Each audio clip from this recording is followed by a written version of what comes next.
Isang kaibigan, kwento ni Tinday Sara Duterte.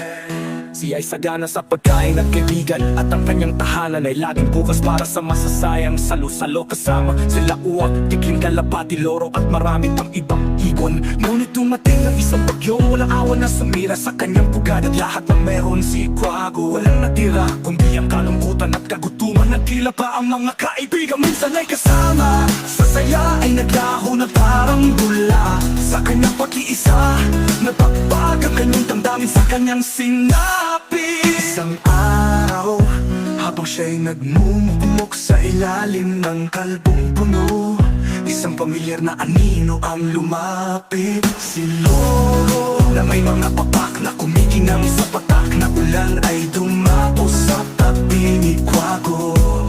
Wago!